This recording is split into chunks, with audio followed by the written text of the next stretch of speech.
नमस्कार सर्वांना, मी अक्षय पुन्हा एकदा माझ्या नवीन व्लॉगमध्ये तुम्हा सगळ्यांचं स्वागत करते। तर आता संध्याकाळी मी व्लॉगला सुरुवात केलेली आहे जस्ट थोडंसं शेअर करण्यासाठी। आणि ते आर्विक आहे मागे मस्ती करतोय, उड्या मारत, फक्त त्याची मस्ती म्हणजे फक्त उड्या मारायच्या, बाकी असं काही त्रास देणारी मस्ती नसते, फक्त हे ते आणि उड्या मारायच्या, बरोबर ना? सगळ्यांना बोल गुड इव्हनिंग। Good evening. कसे आहात सर्व? तर गेल्या व्लॉगमध्ये मी इन्फॉर्मेशन शेअर केली होती मधाच्या प्रोजेक्टच्या रिलेटेड की शटडाऊन म्हणजे काय, त्याचबरोबर आम्ही लवकरच भारतात जाणार आहोत हे सुद्धा तुमच्याशी शेअर केलं होतं।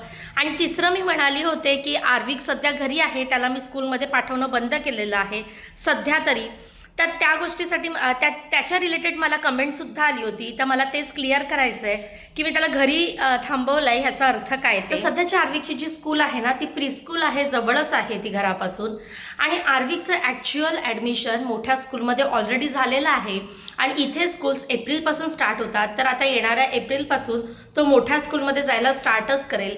पण सध्या मी त्याला नर्सरीला इथेच प्रीस्कूलमध्ये ॲडमिशन घेतलं होतं आणि मी ऑगस्टच्या मिडमध्ये त्याला इथे ॲडमिशन घेतलं होतं।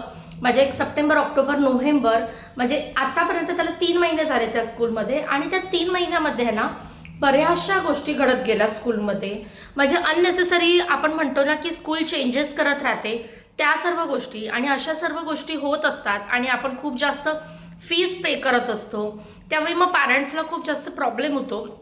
तर असंच आमच्या बऱ्याचशा पॅरेंट्ससोबत होत होतं। तर त्याच्यामध्ये मी तुम्हाला काही उदाहरणं देते की काय झालं होतं म्हणून। तर ऑगस्टच्या मिडमध्ये आर्विकला मी ॲडमिशन घेतलं। ॲडमिशनच्या वेळी त्याची जी फीज होती, म्हणजे मी क्लिअरलीच सांगते, जी अदर इथे प्रीस्कूल्स आहेत ना त्यांच्या कम्पॅरेटिव्हली थोडी कमीच होती आणि घराच्या जवळ होतं म्हणूनच आम्ही इथे ॲडमिशन घेतलं होतं। स्कूल वगैरे अगदी छान आहे, सेटअप वगैरे अगदी व्यवस्थित आहे, असंच बघून आम्ही सर्व ॲडमिशन घेतलं होतं। तर इथे आम्हाला 700 दिरहम फीज होती, म्हणजे आपल्या इंडियन करन्सीमध्ये जर तुम्ही कन्वर्ट केला तर 14 ते 15,000 रुपये महिन्याला फीज, तीसुद्धा खूप जास्तच आहे। त्याच्या व्यतिरिक्त आम्हाला ना युनिफॉर्म घ्यायचा नव्हता, कारण आता हार्डली एप्रिलपर्यंत 4 ते 5 महिने तो स्कूलमध्ये जाणार आहे। तर आमच्यासोबत जेवढ्यांनी पण माझ्या मैत्रिणींनी वगैरे आम्ही ॲडमिशन घेतलं ना, तर आम्हाला त्यावेळी कंपल्सरी युनिफॉर्म सांगितलं, म्हणजे आम्ही युनिफॉर्म आता कंपल्सरी करतोय सगळ्यांना, असं करून आम्ही त्याची 200 एक्स्ट्रा कॉस्ट भरली। त्याच्यानंतर रजिस्ट्रेशन 300 भरली। तर म्हणजे तुम्ही जर 300 रजिस्ट्रेशन म्हणजे 6 ते 7,000 रुपये ते युनिफॉर्म घ्यायची इच्छा नव्हती तरीसुद्धा आम्ही 4 ते 5,000 रुपये युनिफॉर्मचे भरले आणि प्लस मंथली जी फीज होती ना ते तर आम्ही भरतच होतो। स्कूल चालू झाली, ॲडमिशन घेतलं आणि मग लगेचच 1 ते 1.5 महिन्यामध्ये अडेककडनं स्कूलला नोटीस गेली की ही जी स्कूल आहे ती हायर फ्लोअरवरती आहे, तर नॉर्मली ज्या प्रीस्कूल्स असतात त्या ग्राउंड फ्लोअरवरतीच पाहिजे इकडच्या नियमानुसार, आणि ऑलमोस्ट मला वाटतं आपल्याकडे सुद्धा तसाच नियम असेल, पण हे हायर फ्लोअरवरती आहे, तर त्याच्यामुळे त्यांना ब्रांच दुसरीकडे ओपन करावी लागली। तर त्यामध्ये आम्हाला मग स्कूलमधून अचानक आदल्या दिवशी कळतं की उद्यापासून स्कूल बंद आहे 10 ते 10 दिवस तरी, आणि आम्ही ब्रांच चेंज करतोय। तर आम्हाला पॅरेंट्सला खूप डिफिकल्ट होतं, डिफिकल्ट झालं, म्हणजे जे पण वर्किंग पॅरेंट्स आहेत दोन्ही, त्यांना तर आणखी डिफिकल्ट झालं की मुलं उद्यापासून घरी आहेत 10 दिवस। मग अशा परिस्थितीमध्ये मी, माझी मैत्रीण, आम्ही ती ब्रांचसुद्धा बघून गेलो होतो, ती घरापासून लांब होती आणि त्याच्यासाठी सुद्धा पुन्हा ट्रान्सपोर्ट लावावं लागणार होतं 400 दिरहम, म्हणजे पकडून चला 8,000 रुपये वगैरे, म्हणजे अननेसेसरी ती कॉस्टसुद्धा, एवढ्या लहान मुलांना गरज नसताना लांब पाठवणं, या सगळ्या गोष्टी। तर आम्ही मग जाऊन मिटिंग केली होती स्कूलमध्ये की आम्ही घराच्या जवळ आहे म्हणून आम्ही या स्कूलमध्ये ॲडमिशन घेतलं होतं, आणि आता तुम्ही अचानक 10 दिवस मुलांना घरी बसवलं आहे आणि परत ब्रांच बंद करताय। तर मग आम्ही पॅरेंट्स खूप जण डिसअग्री होतो या गोष्टीवरती, कोणीच पॅरेंट्स त्या ब्रांचला पाठवायला तयार नव्हतं। आम्ही बघून आलो, विला होता तो आणि खूप आयसोलेट आणि लांब होता, इथून जिथे विलास असतात ना तिथे आहेत, बऱ्याचशा स्कूल आहेत तिकडे। तर आम्ही डिसअग्री होतो बरेचसे पॅरेंट्स, त्याच्यामुळे मग त्यांनी इथे सुद्धा कंटिन्यू केलं, पण तिकडे जी मुलं जातील त्यांना अडेकचे सर्टिफिकेट मिळेल, इकडच्या मुलांना सर्टिफिकेट मिळणार नाही। तर एनीहाव या मुलांना तशी पण नेक्स्ट ॲडमिशनसाठी काही सर्टिफिकेटची गरज नसते, त्यामुळे मग आम्ही इथेच पाठवण्याचा डिसिजन घेतला। मग स्कूल चालू झाल्यानंतर बऱ्याचशा गोष्टी मध्ये मध्ये होत होता। तर नॉर्मली स्कूल 3-3.5 तास असते, तर फ्रायडेची 1 तास त्यांनी रिड्यूस केला। त्यानंतर 1-2 वेळा आर्विकला स्कूलमध्ये लागलंसुद्धा होतं. समोर आंटी आहे, टीचर आहे, त्यांच्या प्रेझेन्समध्ये मुलं मस्ती करत होती, तर दुसऱ्याचा हात जोरात लागला, म्हणजे हात हलवत होता. तर लहान मुलं आहेत, ते चुकीने लागणारच, पण त्यांना थांबवणं वेळीच हे आपलं काम असतं. 5 मिनटं एखादा मुलगा जर कंटिन्यू हात हलवतोय, तर त्याला समोर बसलेल्या आंटीने तेव्हाच्या तेव्हाच रोखणं हे इम्पॉर्टंट असतं, ज्यामुळे दुसऱ्याला लागणार नाही. तर ती गोष्टसुद्धा झाली होती. माझ्यापेक्षा तर माझ्या मैत्रिणीसोबत तर बऱ्याच गोष्टी झाल्या होत्या. आणि आता सडनली 3 महिन्यामध्ये 3 वेळा टीचर्स बदलल्या, तर असं सर्व आहे. आणि तर मग मी आता आर्विकची यामनची फीज पे करण्यासाठी गेली. त्या मी कॉर्डिनेटरला म्हटलं की मला फीज पे करायच्या आधी मला थोडंसं डिस्कस करायचं आहे. तर त्यावेळी मी सांगितलं की 3 मंथ्स झाले तो मुलगा आहे, तो 3 टीचर्स चेंज केले आहेत. एखादी टीचर सोडून जाते तर ठीक आहे, पण तुम्ही सेकंड टीचर चेंज होण्यापासून तुम्ही थांबवू शकता. म्हणजे जर तुम्ही म्हणजे तुमची ब्रांच चेंज झाली आहे म्हणून तुम्ही दुसरी टीचर करता, तुम्ही आहे तेच ठेवा आणि बाकी शफल करा. तर सेकंड थिंग मी म्हणाली की बरेचसे मेल तुम्ही पाठवत राहतात, पण स्कूलमध्ये जर एखादं मेजर चेंज होणार असेल तर त्याचा मेल तुम्ही पाठवत नाही. मला मुलाकडनं समजतं की टीचर चेंज झाली आहे म्हणून. आपण लहान मुलं काय बोलतात त्यावरती इग्नोर करतो, मग कंटिन्यू तो बोलत होता. त्याच्यामुळे मग मी स्कूलमध्ये विचारलं की टीचर चेंज झाली आहे का, तर मला कळलं हो. तर मी विचारलं, मला ह्याच्याकडनं टीचरचं नाव कळलं होतं, स्टील मी कन्फर्म करायला तिथे ॲडमिनिस्ट्रेशन ऑफिसमध्ये विचारलं की टीचरचं नाव काय आहे नवीन येणाऱ्या. तर ते अवेअर नव्हते तिच्या नावाशी, आणि मी विचारल्यावरती मग त्यांची धावपळ सुरू झाली टीचरचं नाव विचारायला. भले टीचर नवीन आहे, 3 ते 4 दिवसापासून येते. एखादी टीचर जर तुम्ही टीचर म्हणून जॉब घेते तर तिचं नाव ऑफकोर्स तुम्हाला प्रत्येक स्टाफला माहिती असलं पाहिजे. तर मला ते एकदम शॉकिंग होतं. आणि ते लोक, मी थोडीशी म्हणजे माझं एक्सप्रेशन चेंज झालं, त्यांना माहिती नाही आहे हे बघितल्यावरती. तर ते मला सॉरी म्हणायला लागले. म्हटलं की आम्ही मुलं इतकं विश्वासाने पाठवतो आणि एवढी फीज पे करतो आणि तुम्ही लोक अवेअर नाही आहेत टीचरच्या नेमशी, तर हे खरंच खूप शॉकिंग आहे. ती एक गोष्ट घडली. आणि मला बऱ्याच दिवसापासून आर्विकच्या क्लासमध्ये बरीचशी मुलं आहेत ना विदाऊट युनिफॉर्म दिसत होते. तर त्यामुळे मी ते सुद्धा कॉर्डिनेटरला म्हटलं की असं का आहे की प्रत्येकाला युनिफॉर्म नाही आहे, तुम्ही तर आम्हाला कंपल्सरी सांगितलं होतं. तर आता आम्ही युनिफॉर्म देणं बंद केलेलं आहे, कारण की युनिफॉर्मचे बरेच कंप्लेंट्स येतात. मग आम्हाला 5 ते 6 महिन्यासाठी युनिफॉर्म घेण्याची इच्छा नव्हती, तरीसुद्धा आम्हाला ते घ्यायलाच लावलं. शिवाय जी मंथली फीज होती ना तीसुद्धा वेगवेगळी प्रत्येकाला, कोणाला 500, कोणाला 700, तर कोणाला 1200 दिराम. म्हणजे फीजमध्ये सुद्धा युनिफॉर्मिटी नाही. वर्षाच्या मध्येच अचानक 1 तास कमी केला फ्रायडेचा, आणि फीज जी आहे तीच ठेवली. तर मग अशा बऱ्याचशा गोष्टी घडत होत्या. मध्ये सतत चेंजेस होत होते. आणि आता मी जेव्हा फीज पे करायला गेली होती ना, त्यावेळी त्यांनी सांगितलं की आम्ही या महिन्यापासून 700 नाही तर 900 फीज करतो. तर मी त्यांना एक क्वेश्चन केला की आम्ही स्कूलमध्ये ॲडमिशन घेताना ज्या गोष्टी होत्या त्या इतक्या 3 महिन्यात चेंज कशा होत गेल्या?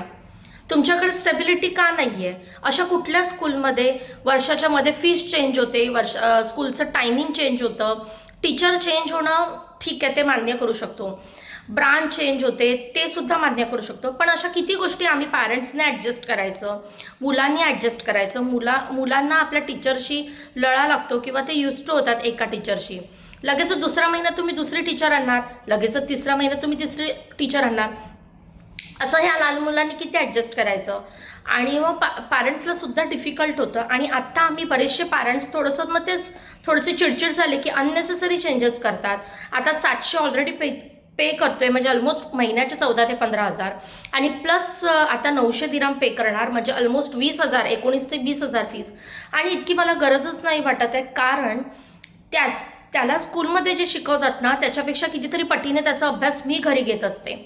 मी ते सुद्धा म्हटलं कॉर्डिनेटरला की त्याला होमवर्कमध्ये फक्त 4 ते 5 नंबर फक्त अजून त्याला गेस करायला देत आहेत, रायटिंगला, ट्रेसिंगला देतात. जो मुलगा 1 to 50 नंबर्स बोलतो, 1 to 20 तो लिहितो, आणि आता त्याच्या स्पेलिंगसुद्धा मी स्टार्ट केलेले आहेत. 1 to 5 तो स्पेलिंगसुद्धा बोलतो, आणि तो अजून तुम्ही त्याला स्कूलमध्ये इतकं स्लो आहे, म्हणजे मीच सर्व करून घेते. म्हणजे मला कळलंच नाही मी कसली फीज भरते. असं फक्त जाऊन अँथम बोलतो, आठवडाभर एकच नंबर तुम्ही शिकवता. तर या सर्व गोष्टी मी फेस करत होती. 3 महिने मी तेच सर्व ऑब्झर्व करत होती.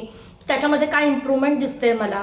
पण मला असं वाटत होतं दुबईला असताना इकडचा एक्सपिरियन्स आहे त्याच्या अगदी अपोजिट दुबईचा होता. एक आपला इंडियन मॅम होता ज्या प्रीस्कूलला शिकवत होत्या, पण आफ्टर कोविड त्यांनी घरातूनच स्टार्ट केलं स्वतःचं ट्युशन्स.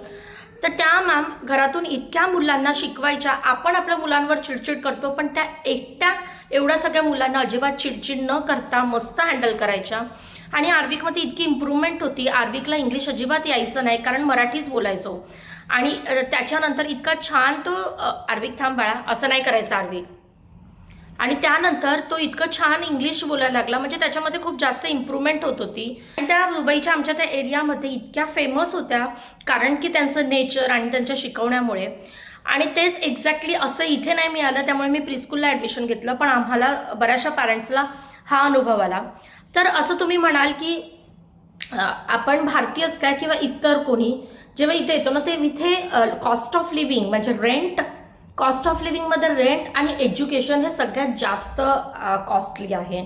आणि आपण मुलांच्या फीज भरतो. आणि ह्या प्रीस्कूलमधून, तर ही एकच स्कूल अशी आहे का? तर नाही, बऱ्याचशाच प्रीस्कूलमध्ये हा अनुभव मिळतो पॅरेंट्सला. पण कसं असतं माहिती आहे, थोडंसं नाईलाज असतं, मुलांना आपल्याला स्कूलमध्ये पाठवावंच लागतं, कारण जे ॲटमॉस्फिअर स्कूलमध्ये असतं ते घरी नसतं. कलेक्टिव्हली मुलांमध्ये शिकणं आणि घरी एकट्या शिकणं हे खूप डिफरंट असतं. मोठ्या स्कूलचं तुम्ही बोलाल, म्हणजे फॉर एक्झाम्पल आता आर्विकचं ज्या स्कूलमध्ये ॲडमिशन झालेलं आहे किंवा आणखी ज्या स्कूल्स आहेत ज्या इथून थोड्या लांब अंतरावरती आहेत, त्या सर्व स्कूल उत्तम आहेत एज्युकेशन वाईज आणि बाकी सगळ्या वाईज. पण फीज जरी जास्त असली तरी इकडचं स्कूलिंगसुद्धा चांगलं आहे. आपल्या इंडियामध्ये शिक्षणाची जी क्वालिटी आहे, म्हणजे एज्युकेशन क्वालिटी जी आहे, मुलांना जसं प्रेशराईज करून त्याच्या कम्पॅरेटिव्हली थोडंसं कमी इथे प्रेशराईज करून मुलांना शिकवलं जातं. पण इकडच्या स्कूलसुद्धा चांगल्या आहेत.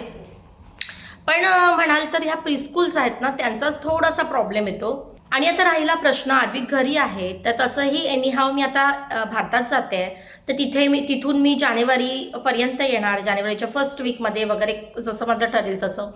आणि त्यानंतर 2 ते 3 महिने मी पुन्हा त्याला इथे पाठवणार होती, तर ते मी तेव्हाच्या सिच्युएशननुसार ठरवणार. नाहीतर मी त्याला अदर ॲक्टिव्हिटीमध्ये इन्व्हॉल्व करेन, कारण एकदा स्कूलिंग मुलांचं चालू झालं की मुलं एंगेज होऊन जातात स्कूलमध्ये. त्यांचा वेळ आणि थकवा त्यांना जास्त येतो एवढ्या लहान मुलांना. तर म्हटलं की तो टाईम आपण त्यासाठी युटिलाइज करू शकतो. आणि तसंही मी त्याचा स्टडी घरी घेतच असते, तर त्यामुळे मी त्याला घरी ठेवलेलं आहे. मोठ्या स्कूलमध्ये ऑलरेडी त्याचं ॲडमिशन झालेलं आहे आणि आता एप्रिलपासून त्याची स्कूल स्टार्ट होणार आहे. हा माझ्या एकटीचाच अनुभव नाही आहे, तर बऱ्याचशा पॅरेंट्सचा आहे. तर इथे ही गोष्टसुद्धा असते की आपण एवढी फीस पे करतो, तर आपल्याला त्याचा जो रिझल्ट आहे तो तेवढा मिळतोच असा नाही. इकडे आपल्याला मुलांना, मला आठवतं आपण जेव्हा शाळेत होतो त्यावेळी आईवडिलांनी छोट्या शिशूला शाळेत टाकलं की 10वीपर्यंत कधीच बघायचे नाही पालक सभेशिवाय. कधी आईवडिलांना गरजच वाटली नाही. शिक्षकांना का मारलं हा प्रश्नसुद्धा विचारायला कधी आईवडील आले नसतील. म्हणजे किंवा का शिक्षा दिली किंवा का, म्हणजे कुठल्याच गोष्टीला आईवडिलांनी शिक्षकांना कधी प्रश्न करायची वेळच आली नाही किंवा केलाच नाही.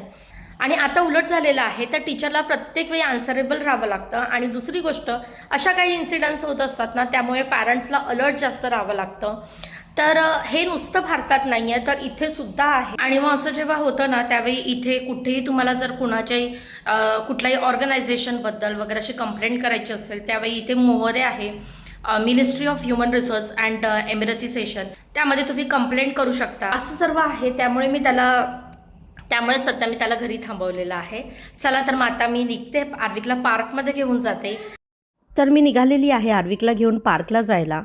आणि तुम्हाला माहीतच आहे, माझ्या घराच्या अगदी समोर पार्क आहे, जे नेहमीच माझ्या घरातून दिसतं. आणि पार्कच्या जवळ घर घेण्यामागचं कारण हेच होतं की मुलांना सतत पार्कला नेता येतं, त्यांना तेवढा विरंगुळा मिळतो. आणि ही तीच मॉस्क आहे जी आमच्या घरातून दिसते आणि पार्कच्या अगदी एंट्रीलाच आहे. या संपूर्ण एरियाचं सेंटर ऑफ अट्रॅक्शन म्हणजे हे पार्क आहे. त्यामुळे या पार्कला लहान मोठे सगळेच आपला वेळ घालवण्यासाठी, खेळण्यासाठी येत असतात. पार्कमध्ये खेळायला येणाऱ्या मुलांची संख्यासुद्धा खूप जास्त असते आणि त्याचमुळे यांना मुलांसाठीचे खेळण्याचे ऑप्शनसुद्धा खूप जास्त वेगवेगळ्या भागांमध्ये आहेत. जेव्हा आपण इथे नवीन राहायला येतो ना, त्यावेळी पार्कमध्ये आल्यानंतरच आपल्या सगळ्यात जास्त मैत्रिणी इथूनच होत असतात. कारण मराठी भाषा ऐकल्यावरती एकमेकांची सहजच आपण एकमेकांशी बोलायला लागतो. मग तुम्ही कुठचे, तुझं सासर कुठे, माहेर कुठे, अशा गप्पा वाढत राहतात आणि मग दररोज एकमेकांना वेळ ठरवून भेटत असतो. मी सुद्धा माझ्या मैत्रिणींशी गप्पा मारत बसले होते, तेपर्यंत आर्विक आहे ना त्याच्या ग्रुपसोबत खेळतोय. त्याच्या ग्रुपमध्ये तो अगदी सर्वात छोटा आहे आणि त्यांच्यासोबत तो सुद्धा खेळतोय आणि ते त्याला छान सांभाळून घेतात. बिल्डिंगच्या हायर फ्लोअरवरून पाहिलात ना तर गार्डन अतिशय सुंदर दिसतं, त्यातल्या फाउंटन, लाईट्स आणि बाकी सर्व गोष्टींमुळे. मोठ्या मुलांसाठी बास्केटबॉल, फुटबॉल खेळण्यासाठी वेगळं सेक्शन आहे आणि मोठ्यांनासुद्धा ज्यावेळी गेट टुगेदर किंवा पॉटलक असं करायचं असतं ना, त्यावेळी हे ठरलेलं ठिकाण आहे. कारण बसण्यासाठी छान असे घुमटसुद्धा केलेले आहेत. आणि आता मी पार्कच्या दुसऱ्या साईडला आलेली आहे आणि तिकडच्या स्लाईड्ससुद्धा मुलांसाठी अतिशय छान आहेत. आणि आम्ही सर्व मैत्रिणी टायमिंग ठरवून मुलांसकट इथे येत असतो. मुलं खेळतात आणि आम्हीसुद्धा छान गप्पा मारत असतो. त्यांच्यावरती लक्ष ठेवता ठेवता आपल्यालासुद्धा तेवढाच विरंगुळा हवा असतो दिवसभराच्या कामांमधून. त्यामुळे इथे आल्यावरती अगदी रिलॅक्स फील होतं.